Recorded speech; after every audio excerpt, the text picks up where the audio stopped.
E aí, pessoal, tudo bem com vocês? Eu espero que vocês estejam maravilhosamente bem e hoje eu lhes trago o dia final do torneio dos candidatos, mesmo que matematicamente o torneio já tenha acabado e Avokir Sindarov seja, claro, o campeão do torneio.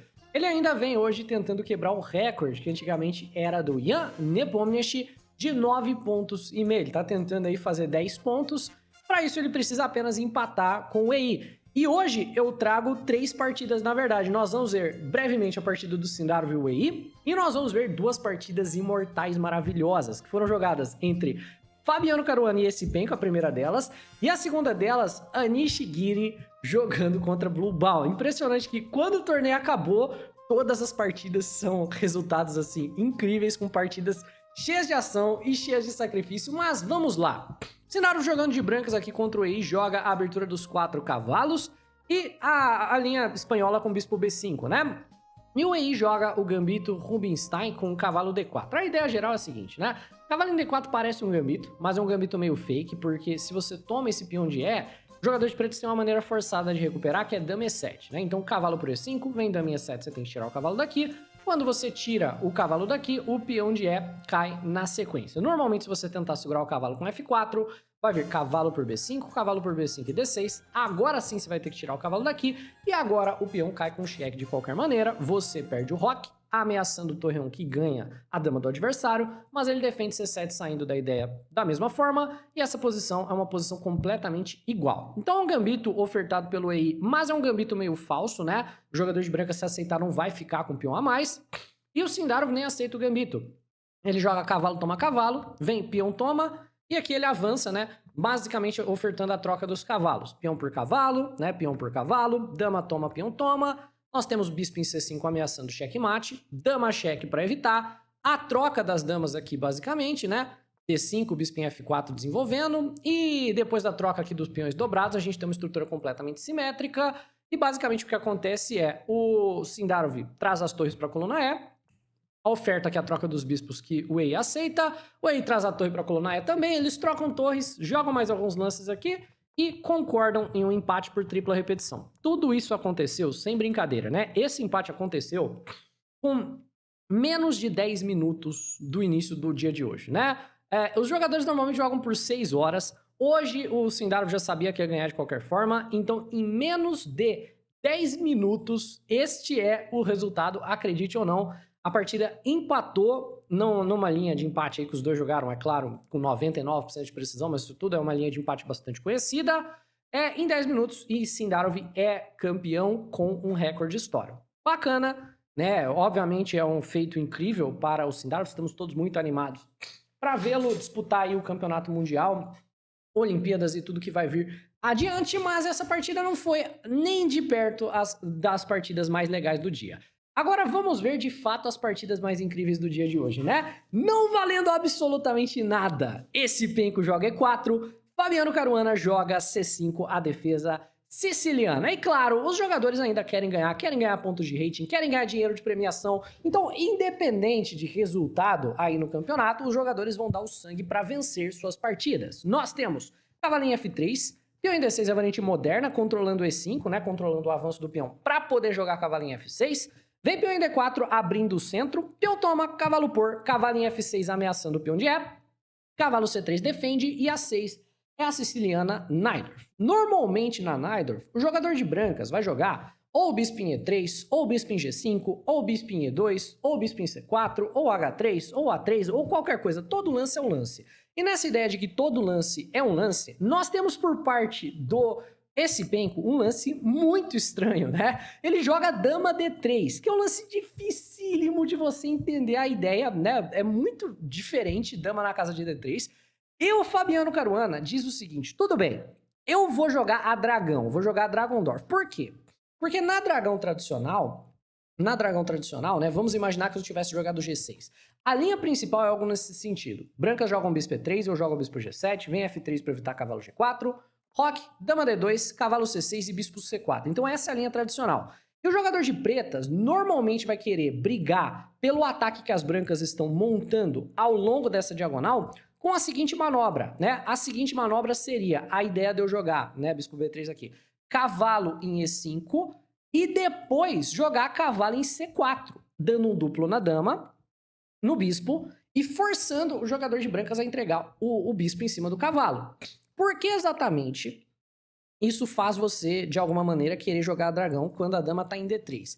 Se a dama estiver em D3 como aqui, e a gente for seguir na mesma lógica da dragão, com bispo em E3, né? Bispo G7, F3, roque e roque, quando eu eventualmente for jogar, né, o meu cavalo em E5, que é um lance que eu já queria jogar de qualquer forma, vem com o tempo na dama do oponente, né? E aí eu forço ele a voltar a dama para D2. Então eu tô jogando a mesma linha, só que eu tô um tempo à frente. E o A6 que eu joguei para jogar a Najdorf, meio que ele ainda é um lance útil, porque eu já quero jogar B5 de qualquer forma.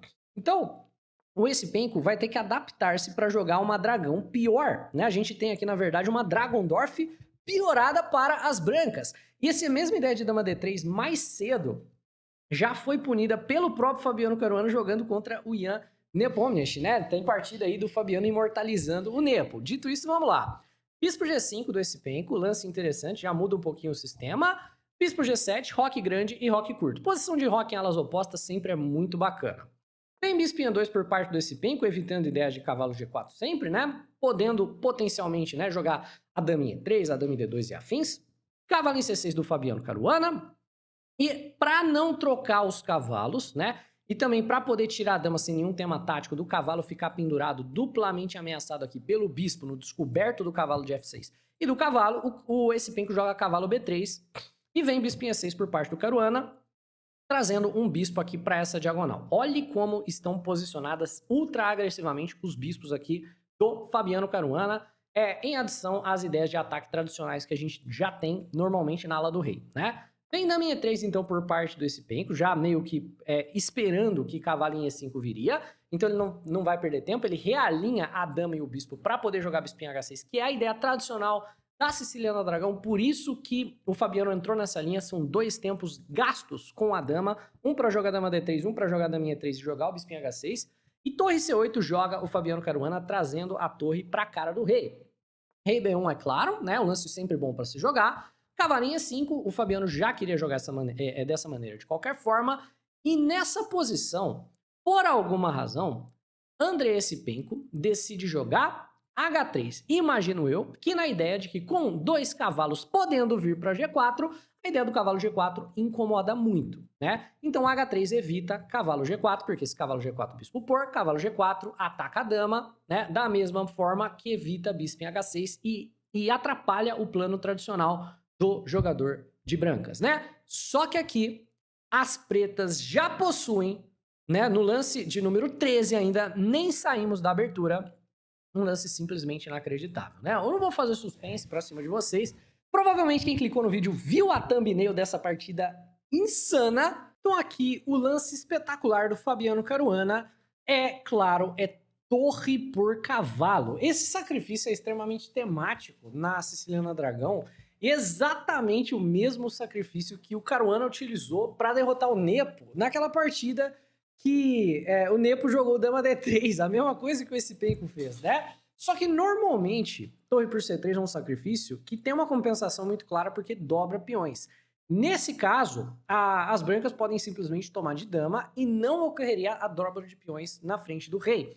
Ainda assim, o jogador de brancas perderia o peão de E, né? Então seria um sacrifício de qualidade por um peão.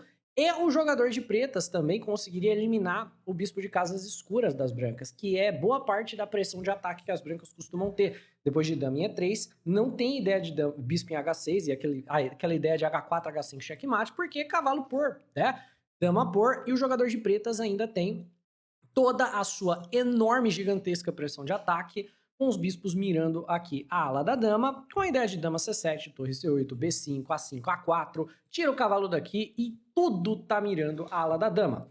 Então esse penco, curiosamente, prefere tomar de peão e segurar essa estrutura de peões horrorosa para não perder o peão de E, para não perder o bispo de casas escuras e para ter alguma tentativa, né, de contra-ataque por parte dele na ala do rei. Fabiano Caruana segue com dama C7 e vem o F4 chutando o cavalo. Cavalo D7. E aqui esse penco joga um lance muito diferente, mas é o lance da máquina, torre em D4, né? Ao mesmo tempo segurando tudo na quarta fila. evitando que nós utilizemos por hora a casa de C4 e, na verdade, se colocando na mira do bispo, né? Porque se preciso for, ele entrega a qualidade de volta para que o bispo não mire a casa de C3 em conjunto com a dama, gerando teminhas de checkmate. Caruana joga B5, super protegendo a casa de C4, a ideia é cavalo B6.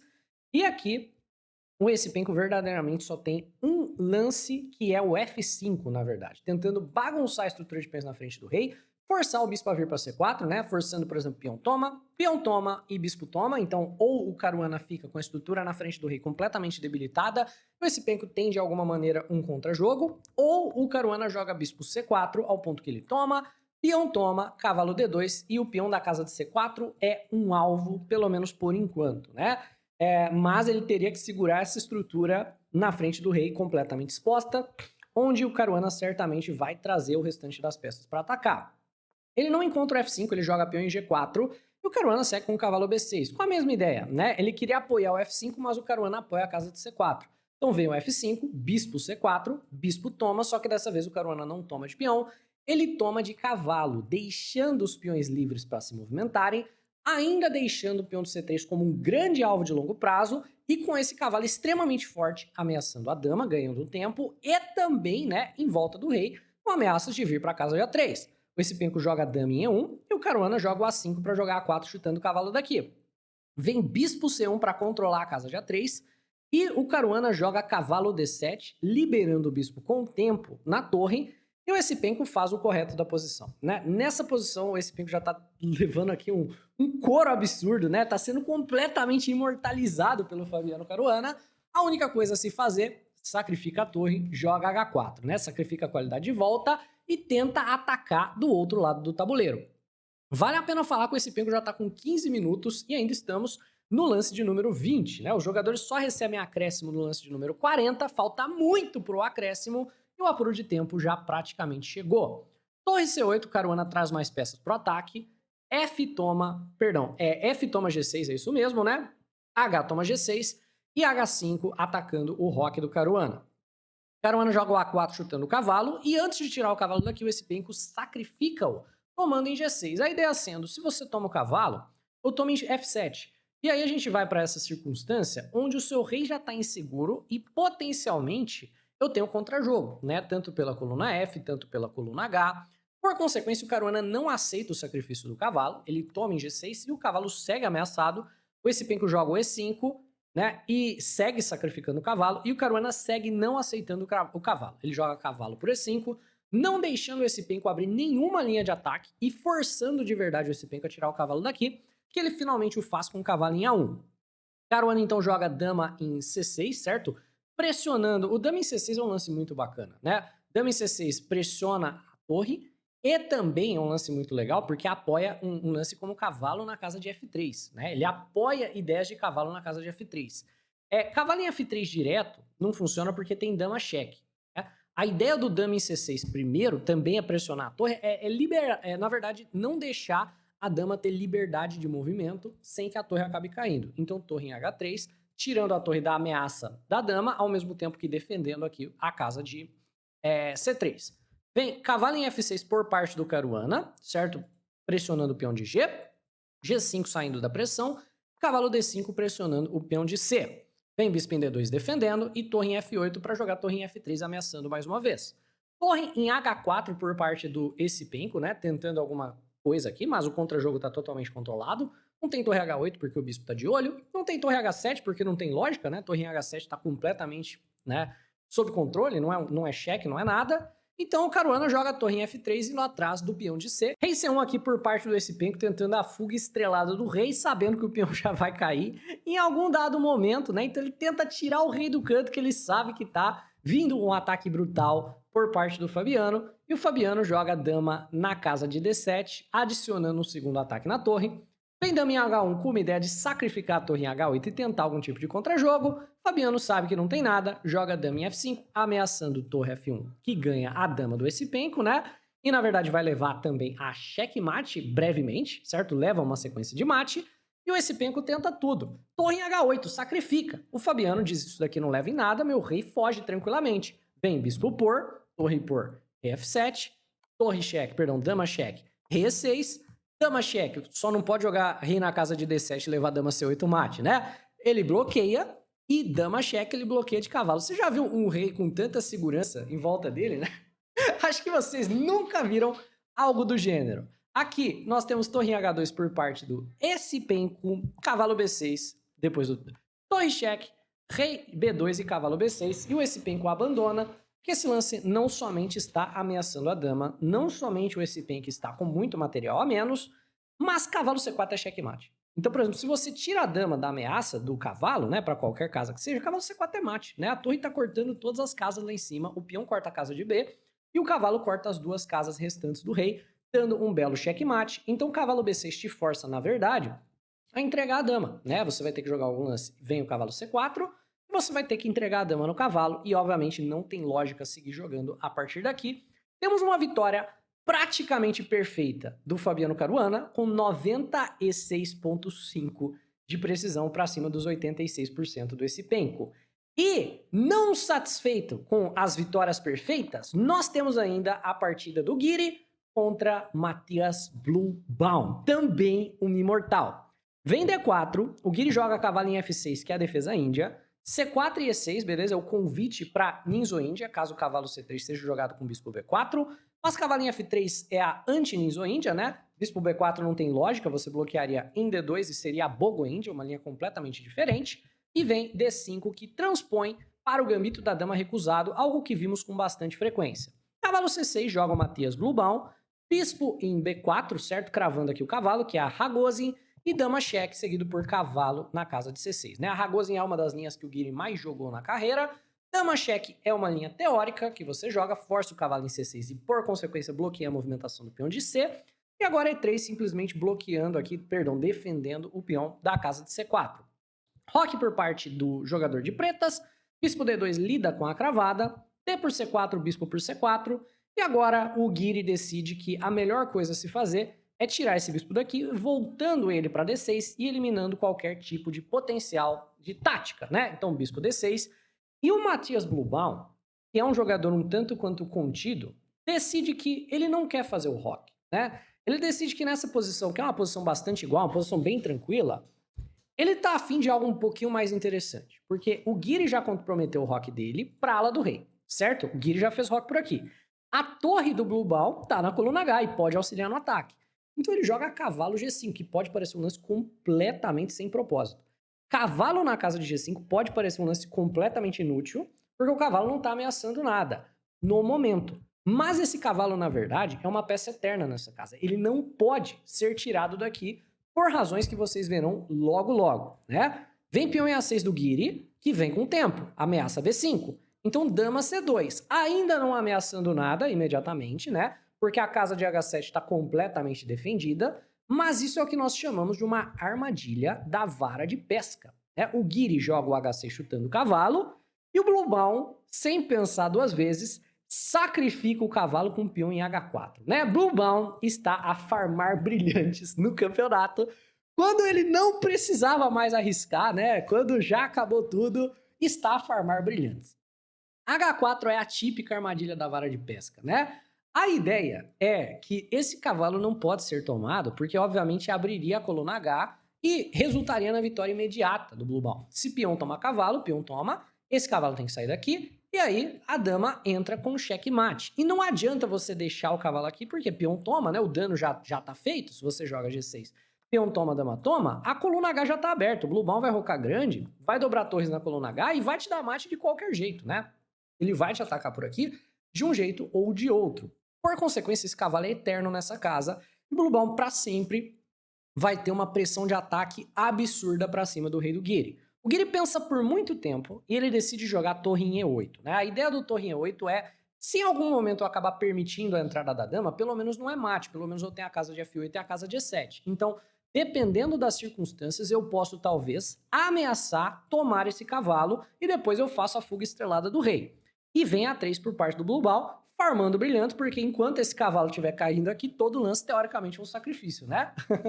Beleza. Vem B5 do Guiri atacando o bispo. Bispo em A2, que era o propósito do A3, né? E bispo B7 do Guiri desenvolvendo a peça. E até aqui, Matias Bluebaum está jogando de maneira perfeita, né? Uma partida maravilhosa, mas ele decide entrar na loucura de posição de rock em alas opostas, né? E o problema pro Blue Baum, quando ele faz esse rock grande, muita coisa mantinha a igualdade, mas o rock grande certamente não, é que apesar dele ter uma iniciativa muito forte de ataque, ele gerou um gancho de sacrifício no momento que ele jogou A3, ele gerou um ponto de contato.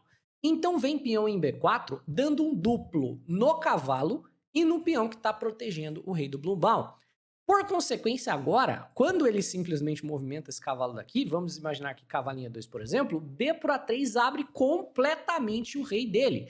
Ao mesmo tempo, se ele toma esse peão da casa de B4, ele está convidando o cavalo por B4, ameaçando a dama e o bispo. E o problema é que a dama ela tem que se manter nessa bela diagonal, é obrigatório que a dama se mantenha ativa, senão eu posso simplesmente tomar o cavalo sem graves consequências, né? Senão o seu sacrifício de cavalo se torna algo ruim. E se você jogar como dama na casa de B1, você perde completamente toda a iniciativa de ataque, né?